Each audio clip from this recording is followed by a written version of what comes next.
नमस्कार, स्वागत है आप सभी का सीएनबीसी आवाज की खास पहल फ्यूचर सिटीज ऑफ इंडिया में, जहां हम जा रहे हैं देश के अलग अलग शहरों में और जानने की कोशिश कर रहे हैं कि किस तरह से ये शहर बदल रहे हैं। फ्यूचर सिटीज में किस तरह के बदलाव वहां हो रहे हैं, किस तरह के डेवलपमेंट्स हो रहे हैं। अलग अलग हिस्सों में हम गए हैं शहर के।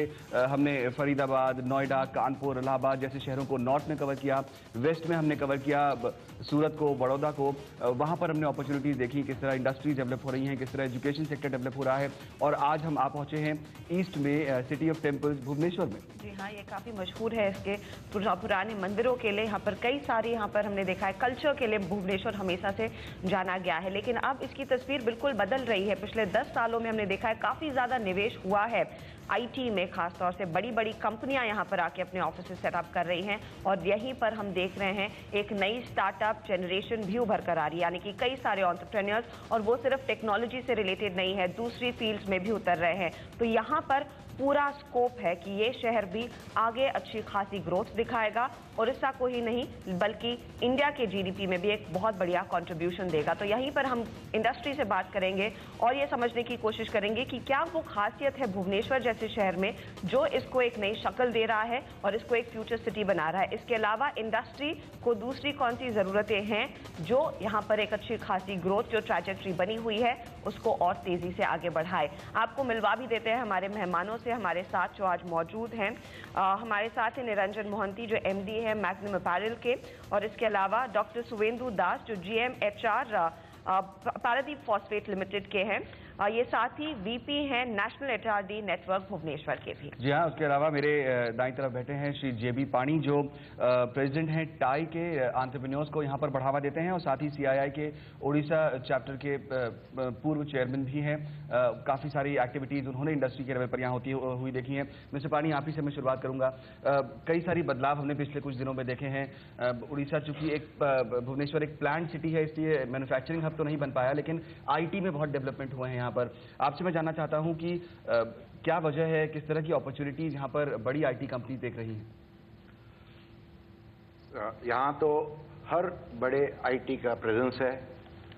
TCS, Infosys, Wipro, Mindtree will be coming in now, Satyam, and of course companies, medium size companies like ESS and a lot of others which have come in.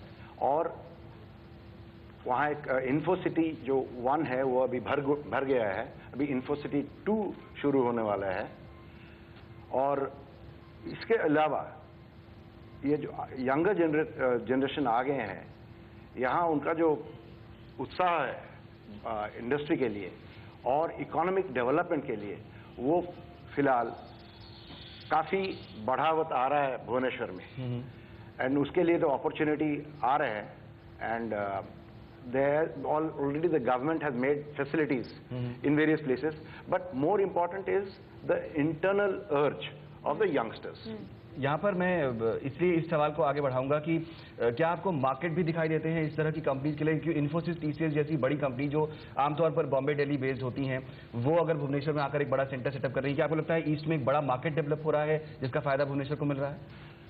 Market तो डेवलप हो रहा है, बट ज़्यादा अभी नहीं है, बट इकोसिस्टम डेवलप कर रहा है। और ये जो टेक्नोलॉजी इंडस्ट्रीज है, यहाँ market, it is not market dependent, that is market is not proximity dependent. It can be from a far off place. That's why we say either offshore and off center. So इसीलिए वो जो industries हैं वहाँ, but the ecosystem develop कर रहा है करके knowledge बढ़ रहा है, और youngsters are talking to each other and thereby generating new ideas. That's why new companies are able to come up. जी, शायद यही वजह है कि हम अब भुवनेश्वर को एक स्टार्टअप कैपिटल भी कहने लगे हैं, जिस तरह की यहाँ पर वो न्यू यूथ और एंटरप्रेन्योरशिप की मिसाल बढ़ती हुई दिखाई दे रही है। मिस्टर मोहंती, आपका क्या एक्सपीरियंस रहा है, क्योंकि आप काफ़ी सालों से इस शहर से जुड़े हुए हैं, आपने काफ़ी बड़ा ब्रांड भी एस्टैब्लिश किया हुआ है। पिछले 10 सालों में जो तस्वीर बदल रही है, यूथ का आगे बढ़ना, टेक्नोलॉजी में ज़्यादा निवेश होना, क्या सोशल फैब्रिक भी इस शहर का बदला है? अब देखिए, मैं 2 स्टडी कोट कर रहा हूँ वर्ल्ड बैंक का स्टडी के हिसाब से, और इस Bhubaneswar is 3rd best place for business शुरू करने के लिए 3rd बेस्ट ऑप्शन है। उसके लुधियाना हैदराबाद के पास। और ये है सिटी जिसमें cost of starting business is also the cheapest in the country. Third है आपका निल्सन और ORG सर्वे में this is also third in having the quality of life. और क्या चाहिए आपको? तो ये आप इजीली बिजनेस शुरू कर सकते हैं, चीपली शुरू करते हैं and you can live also better life. तो इसके लिए वो पूछ रहे थे पानी जी को कि मार्केट क्या है। अभी आप दूसरे तरफ देखिए, अब IT सेक्टर में ITS में वो आपका मार्जिन स्क्वीज हो रहा है, तो अभी जॉब जा रहा है फिलीपाइंस, थाईलैंड, उसमें आउटसोर्सिंग जा रहा है। उसका अल्टरनेटिव है टायर 2 सिटीज लाइक भुवनेश्वर, अगर इंडिया में उससे आउटसोर्सिंग होगा, वो भी दूसरे मैन्युफैक्चरिंग यूनिट में भी वही होगा। भुवनेश्वर और कटक मिला के करीब 200 इंजीनियरिंग इंडस्ट्रीज है, they are not doing well.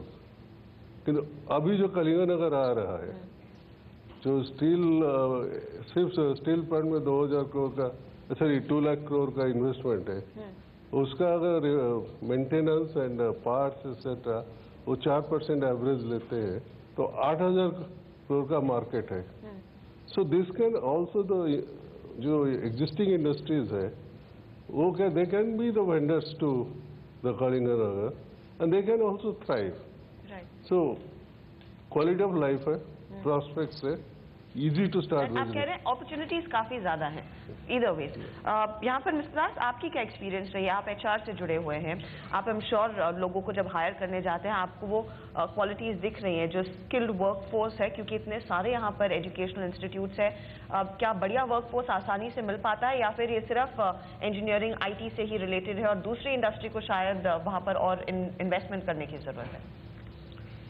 अगर आप देखेंगे भुवनेश्वर अभी एक एजुकेशनल हब बन गया है, स्टार्टिंग फ्रॉम आपका इंजीनियरिंग कॉलेजेस हो, मैनेजमेंट कॉलेजेस हो, मेडिकल कॉलेजेस, और भुवनेश्वर उड़ीसा के राजधानी के तहत यहाँ के आसपास के एरिया में काफ़ी ITIs, ITC जो सेमी स्किल कैटेगरी के जो लोग हैं उनको भी अगर हम लोग कुशल कारीगर बनाने में काफ़ी यहाँ पे स्कोप है।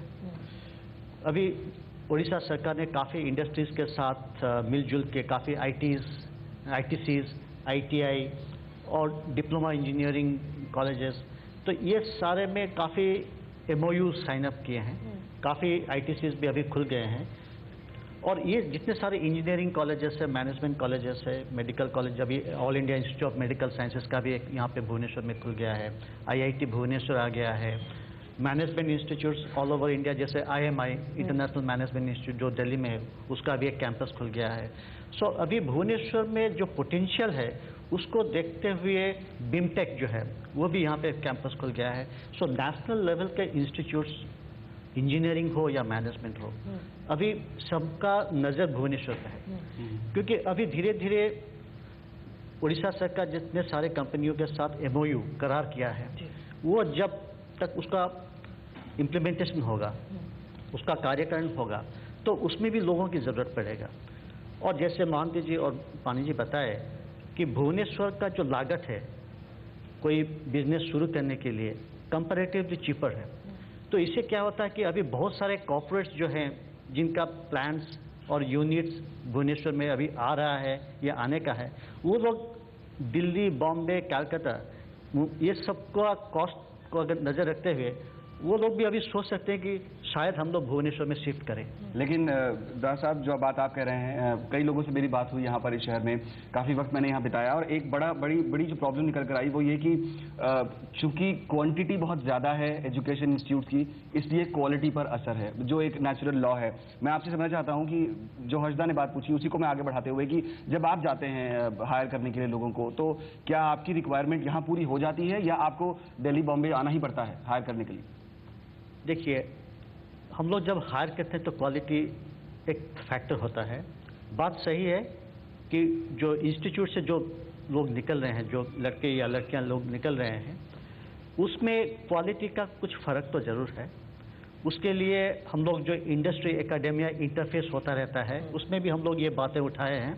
और उसके नज़र रखते हुए जैसे फिनिशिंग स्कूल कॉन्सेप्ट है, सॉफ्ट स्किल्स पॉलिशिंग है, तो ये सारे जो इश्यूज है अभी एकेडमिक्स भी उसको अभी बात समझ रहे हैं और दे आर ट्राइंग टू उसको इम्प्लीमेंट कर रहे हैं, अपने लड़के या लड़कियों को, बच्चे लोगों को उसको पॉलिशिंग कर रहे हैं। और हम लोग देख रहे हैं कि ग्रेजुअली यहाँ के लड़के लोग जो हैं, बच्चे लोग जो हैं, वो धीरे धीरे ऑल इंडिया लेवल कंपटीशन में भी आगे आ रहे हैं।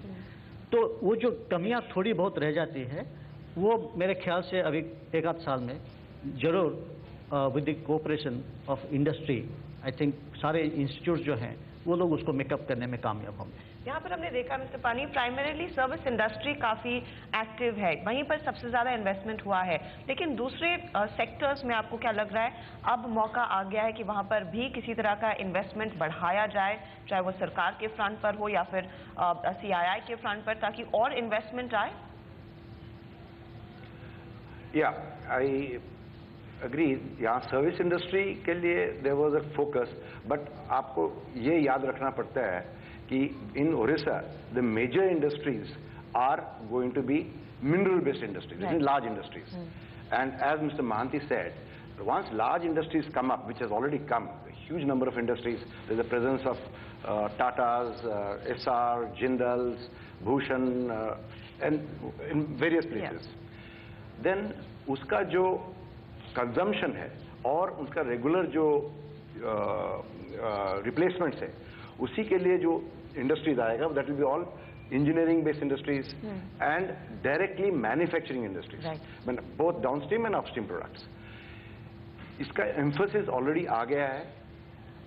ईस्टर्न इंडिया में इतना डेवलपमेंट नहीं हुआ था। Bhubaneswar is becoming the focus city of the entire eastern India, wherein all these industries and the corporate bodies will come. Technology is coming in now, it's easier कि टेक्नोलॉजी को access कर सकते हैं। तो अभी वो जो थॉट प्रोसेस शुरू हो गया कि यहाँ इंडस्ट्रीज होगा। एंड यदि गवर्नमेंट जो बातें कर रहे हैं और कुछ तो कर रहे हैं, but if they accelerate the process of ancillary development तो काफी एंसिलरी और इंडस्ट्रीज यहाँ डेफिनेटली आएगा। और इसके बावजूद हम देख रहे हैं जो एम्प्लॉयमेंट के बारे में बातें कर रहे हैं, the very fact that many engineering colleges are there. Imagine so many engineering colleges means so many mechanical workshops, so many laboratories and all. वहाँ जो एटलीस्ट उसका नॉलेज जो बढ़ रहा है, एम्प्लॉयबिलिटी नहीं है, but industry is also coming in for skilling, वहाँ स्किल डेवलपमेंट करके।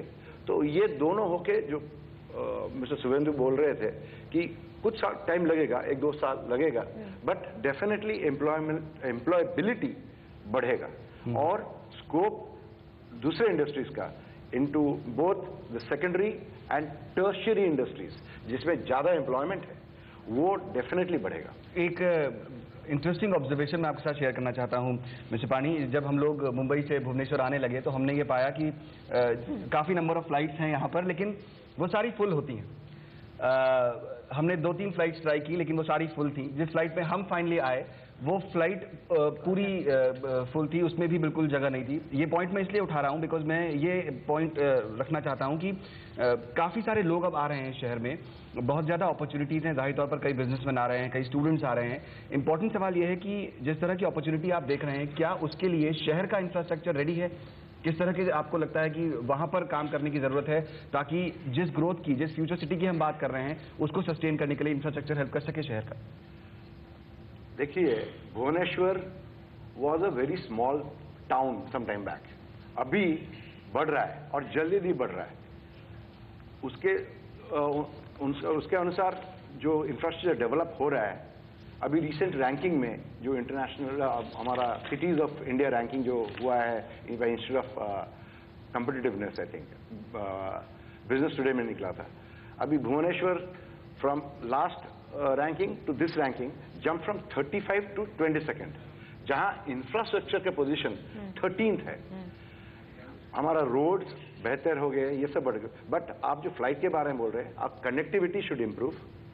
Definitely government is trying and I am sure in the next 3-4 महीने में हमारा इंटरनेशनल एयरपोर्ट डिक्लेयर किया जाएगा। और ये हो जाने में उसका मतलब क्या है कि जो फ्लाइट्स भर रहा है मतलब इकोनॉमिक एक्टिविटी यहाँ बढ़ रहा है।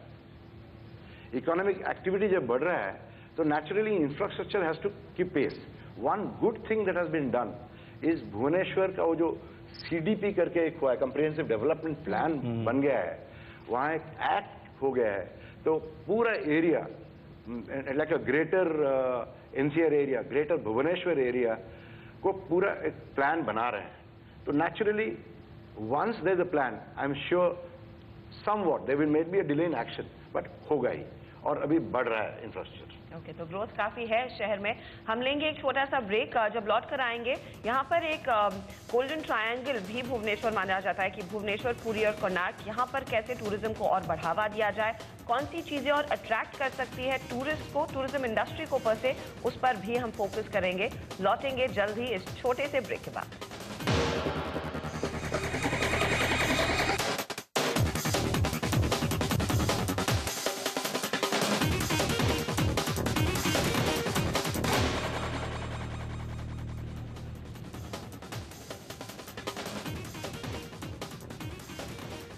आपका एक बार फिर स्वागत है CNBC आवाज पर। आज हम पहुंचे हैं भुवनेश्वर और ये श्रृंखला है फ्यूचर सिटीज ऑफ इंडिया की। शहर में काफी कुछ बदला है। पुराने समय के यहाँ पर कई सारे टेम्पल्स है, टेम्पल सिटी के नाम से जानी जाती थी, लेकिन जैसे हम अभी कुछ ही देर पहले बात कर रहे थे कि यहाँ पर इकोसिस्टम जो है, सोशल फैब्रिक जो है, वो काफी ज्यादा बदल रहा है। इंडस्ट्री को और बढ़ावा मिल रहा है, और उसमें एक और पॉइंट जो मदद करेगा कि यहाँ का कॉम्प्रिहेंसिव डेवलपमेंट प्लान, ताकि शहर के आसपास के जो इलाके हैं वहां पर डेवलपमेंट पहुंचे, वहां तक इंफ्रास्ट्रक्चर भी बेहतर होता हुआ दिखाई दे, यहाँ के नागरिकों को उसकी काफी ज्यादा सहूलियत मिलेगी। लेकिन इंडस्ट्री को उससे कितना फायदा मिलेगा, मोहंती साहब, ये मैं आपसे जानना चाहती हूँ, क्योंकि आप भी पहले कह रहे थे कि जिस तरह के सर्वेज हुए हैं, बिजनेस सेटअप करना आसान है, लाइफस्टाइल के लिहाज से Bhubaneswar is a comfortable city to be in, लेकिन इस CDP के आने के बाद इंडस्ट्री को कितना बेनिफिट मिलेगा और फिर कितनी ग्रोथ आ सकती है शहर में?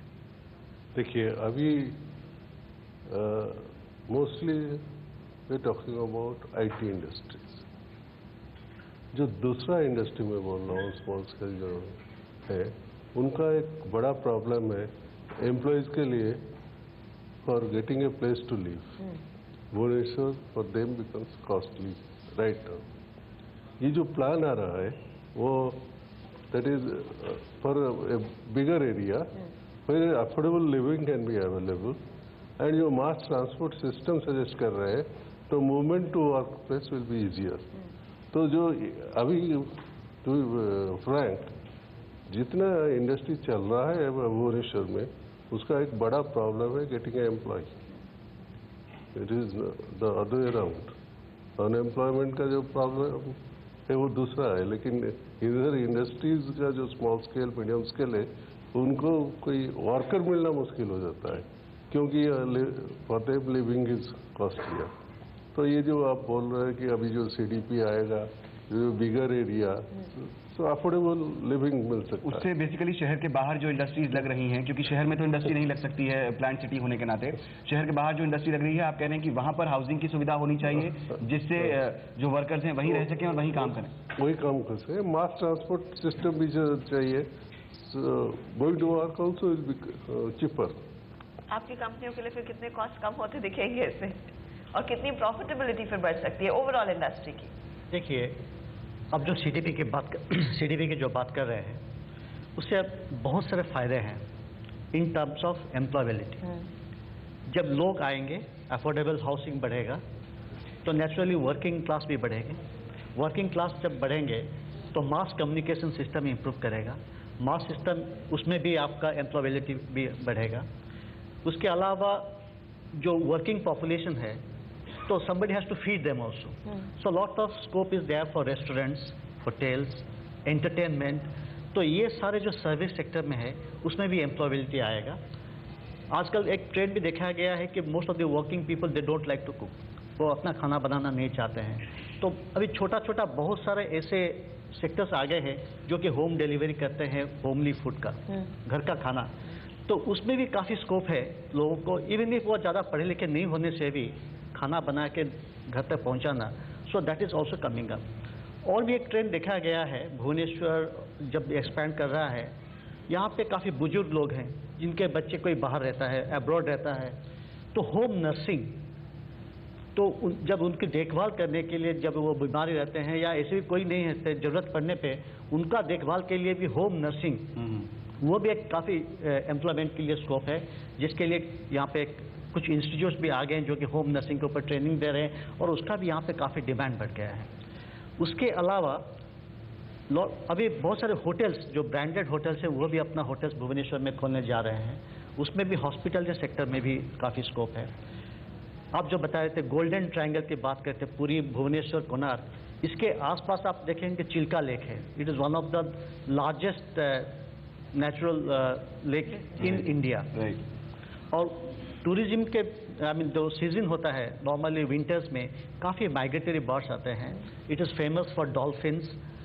उसके अलावा वहाँ पे काफ़ी प्रॉन कल्चर होता है, जहाँ पे भी काफ़ी सारे फिश जो होता है आउटसाइड जापान वगैरह में एक्सपोर्ट भी होता है। तो ये सारे को देखते हुए, और गवर्नमेंट ऑफ ओडिशा अभी टूरिज्म के ऊपर काफ़ी एम्फेसिस दे रहा है। तो उसमें क्या होता है कि धीरे धीरे पब्लिक प्राइवेट पार्टनरशिप में जो टूरिज्म स्पॉट्स है जो कि अनदेखी रह गया है, उसके लिए भी अभी गवर्नमेंट ऑफ ओडिशा काफ़ी ध्यान दे रहा है। बिल्कुल, तो अपॉर्चुनिटीज काफ़ी सारी आएंगी अगर ये सीडीपी लागू होगा तो। मिस्टर पानी, मैं आपके पास आना चाहूँगा, जैसी बात यहाँ पर मिस्टर दास कर रहे हैं गोल्डन ट्रायंगल की, टूरिज्म की बात किए बिना ये शहर कंप्लीट नहीं होगा, हमारी विजिट पूरी नहीं होगी। तो सवाल ये है कि किस तरह की अपॉर्चुनिटीज़ आप टूरिज्म सेक्टर में देख रहे हैं और किस तरह से जो चेंज हुआ है अप्रोच, बिकॉज आप देखें हमने ये रियलाइज़ किया है कि टूरिज्म को उतनी तरह से प्रमोट नहीं किया गया है जितना हमें एक्सप्लॉइट करना चाहिए इस अपॉर्चुनिटी की, वो हम नहीं कर पाए हैं। कैसे होगा वो? Tourism, Bhubaneswar and tourism are totally interrelated. हमारा जो कोणार्क टेम्पल है और लिंगराज टेम्पल है और जगन्नाथ टेम्पल है, प्लस बीचेस प्लस लेक्स और ये सब, ये अनडिस्कवर्ड होकर रहा है। तो ये एक एडवांटेज है कि यहाँ ज़्यादा पोल्यूशन नहीं हुआ है, ज़्यादा एक्सप्लॉयटेशन नहीं हुआ है। नाउ जो हो सकता है वो एकदम environmental friendly and eco friendly हो सकता है और हो रहा है। People have become aware. Only Puri, you know, there is a lot of cleanliness going up in Puri. और ये जो सब भुवनेश्वर से 60 किलोमीटर्स के आसपास है, 60, 65, 100 किलोमीटर्स में। So anyone coming to Bhubaneswar can stay in very good hotels here or in good hotels in Puri and other places, or also see and spend a lot of time. That is one of the attractions of coming here. Along with it, of course, the social infrastructure is growing. We have a lot more facilities which have come up, like the health facilities. We have all the major brands now coming into Bhubaneswar of the hospitals. We have very good institutes. We have the road and other infrastructure is definitely developed.